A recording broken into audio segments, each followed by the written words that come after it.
Hey everyone, welcome back for another deep dive.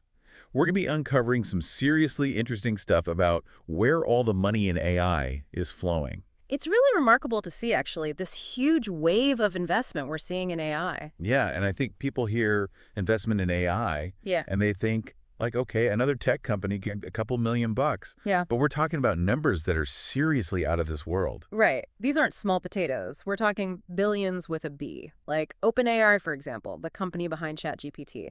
They just got a ridiculous amount of funding, something like $6.6 billion. $6.6 billion. Okay, that's insane. So Well, who exactly is just like casually handing over billions of dollars for AI? well, it's a mix, really. You've got your major players like Microsoft, NVIDIA, those sorts of companies.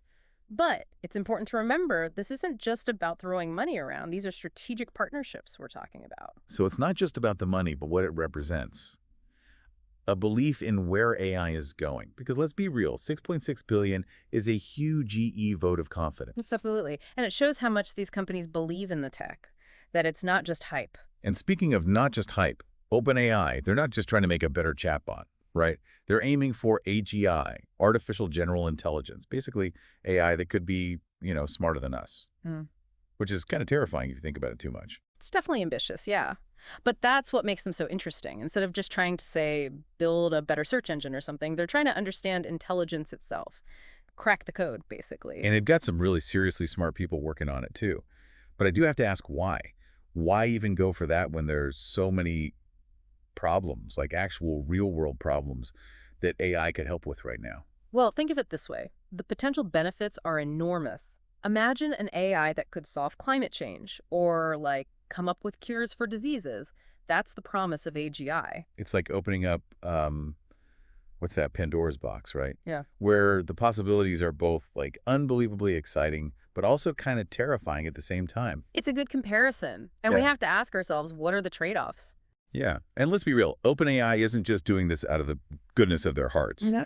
They want to make money just like everyone else. Yeah, of course. I mean, OpenAI actually started as a nonprofit, but they've transitioned to a for-profit model since then. Which makes sense. I mean, to do this kind of groundbreaking work, you need to attract the best of the best, and that takes money, right? Exactly. They need to be able to compete with, companies like Google and Facebook who are also pouring money into AI. And speaking of money, OpenAI's value has just, like, exploded. Yeah. They're now valued at something like $157 billion, Yeah. which is just, I don't even have words. It really shows you the scale of this whole thing. This isn't some niche technology anymore. AI is the future, and everyone knows it. Yeah. And it's not just OpenAI, right? We're seeing this across the entire industry. All these companies working on self-driving cars, AI-powered drug discovery, everyone wants in. It's like the dot-com boom, but for AI.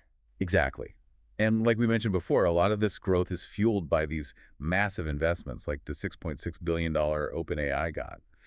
But there's a twist. It's not all free money. They got something called convertible debt, which, to be honest, I'm not totally sure what that is. Oh, it's kind of like a loan that can be converted to stock in the company later on. So for OpenAI, this means that if they hit their targets, these loans become shares, and those investors, they get a piece of the pie. So it's like a high-stakes bet on both sides. Right. And if OpenAI is successful, those investors, well, let's just say they'll be very happy. But on the flip side, if things don't go well, it's a huge risk. It is. It definitely is. But that's the nature of investing in something this cutting edge. High risk, high reward. And I guess that leads to a bigger question. Are we, like, as a society, putting too much pressure on these companies to deliver these groundbreaking results? I mean, are we potentially overlooking ethical issues because of all the hype and the money involved? That's definitely a valid concern, and it's something we need to address, especially when we talk about something as powerful as AI. But before we get into all that, let's shift gears a little bit and talk about another major player in AI, Cohere. Now, unlike OpenAI, who's chasing, super intelligent AI, Cohere is taking a slightly different approach. They're focused on bringing AI solutions to businesses right now. So they're more about practicality. Sure. Less about, changing the world and more about making things work better today. Yeah, exactly. Cohere is all about those real-world applications, building tools that businesses can actually use, right now, things Yeah. that can be integrated into their everyday operations. Give me an example then. What kind of problems can they solve? Well, imagine, like, a huge bank. They have tons of customer service interactions every single day, right? Phone calls, emails, chats, it's overwhelming. Cohere can analyze all of that, all those conversations, find patterns, and even automate responses to common questions. Well, it's like having an army of AI customer service reps working 24/7. Exactly, which frees up the human employees to deal with more, complicated issues, makes everyone's life easier. Makes sense. And it seems like the big players are noticing Cohere, right? Because they just got a ton of funding too, didn't they? Yeah, they raised a $500 million, 500 million. Okay, so not quite OpenAI money, but still. Yeah, it's still a lot of money. And the really interesting thing is who invested. Salesforce, Oracle, these are major players in the business software world. They obviously see the potential here. Yeah, it's huge. Okay, so we've got OpenAI going for this massive goal of AGI, and then we've got Cohere, who's like bringing AI to the office. Two totally different approaches. But before we get too carried away with all this AI hype, we have to ask, I mean, is everyone on board? Are there concerns about this stuff? Oh, absolutely. I mean, AI has amazing potential, but there are definitely risks. Like one of the biggest ones is jobs. Yeah, robots taking our jobs. That's the classic sci-fi fear. Right, but it's becoming more and more real. AI can automate a lot of tasks, and that means some jobs are going to disappear. So what do we do? I mean, we can't just like stop progress, right? No, of course not. But we need to be smart about it. We need to prepare people for these changes, help them learn new skills. Think about retraining programs, education initiatives, that sort of thing. Yeah, it's like adapt or be left behind. Exactly. And the other big concern with AI is bias. Oh, right. Because if the data used to train these AIs is biased, then And the AI itself is going to be biased. And we've already seen examples of this happening, unfortunately, like AI systems used for hiring or for loan applications that end up discriminating against certain groups of people. right, which is a huge problem. So how do we fix that? Well, it starts with the data. We need to make sure the data sets used to train these AIs are diverse and representative of, everyone. We can't just feed them biased data and expect unbiased results. Garbage in, garbage out. Exactly. And we also need to develop ethical guidelines and regulations for AI. So it sounds like we can't just leave this up to the tech companies to figure out. Right. It's all of our responsibility. 100%. We all have a stake in this. We need to be having these conversations, thinking about the ethical implications, and making sure AI is used for good.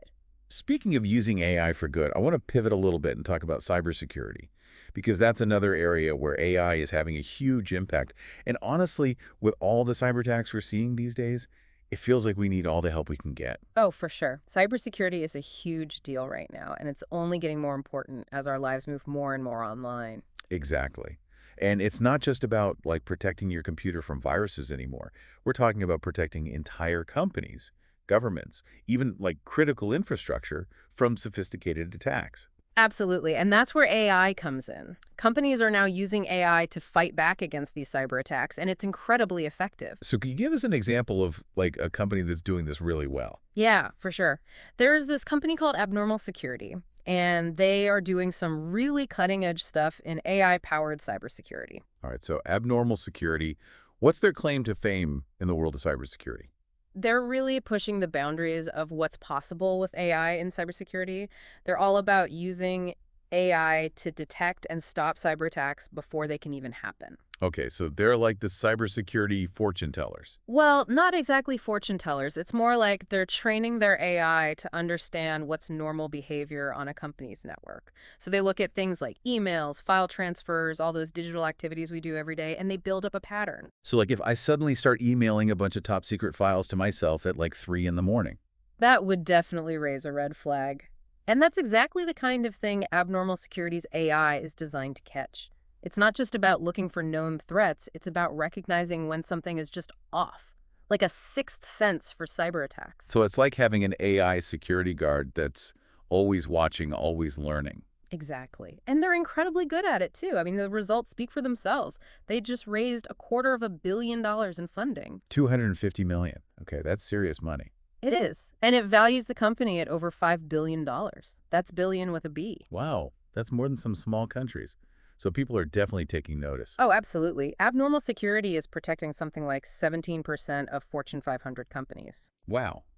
So if you're using a product from a major company, chances are your data is already being protected by this AI, which is a little bit unnerving when you think about it. I mean, we're talking about AI protecting us from other AI, right? It's definitely a sign of the times.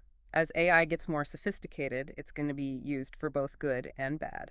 And unfortunately, cybercriminals are already using AI to develop new attacks. So it's like this constant arms race. We need AI just to keep up. In a way, yeah. And it highlights how important it is to be proactive, to invest in the research, the development, and make sure we're always one step ahead. Absolutely. Well, this has been an incredible deep dive. We've covered so much ground, from the race to create super intelligent AI to the very real ways AI is already being used to make businesses more efficient and even protect us from cyber attacks. It's a lot to take in, for sure, but it's such an exciting time to be following AI because things are changing so quickly. What seemed impossible just a few years ago is becoming a reality. And that's what makes it so important to stay informed and have these conversations. So before we go, any final thoughts for our listeners on, how to navigate this crazy world of AI? Don't be afraid to ask questions, learn as much as you can, and most importantly, get involved. AI is going to shape our future, and we all have a role to play in making sure it's a future we want to live in. That's a perfect note to end on. A huge thank you to our expert for joining us today, and to you, our listeners, for joining us on this deep dive into the world of AI. Until next time, stay curious.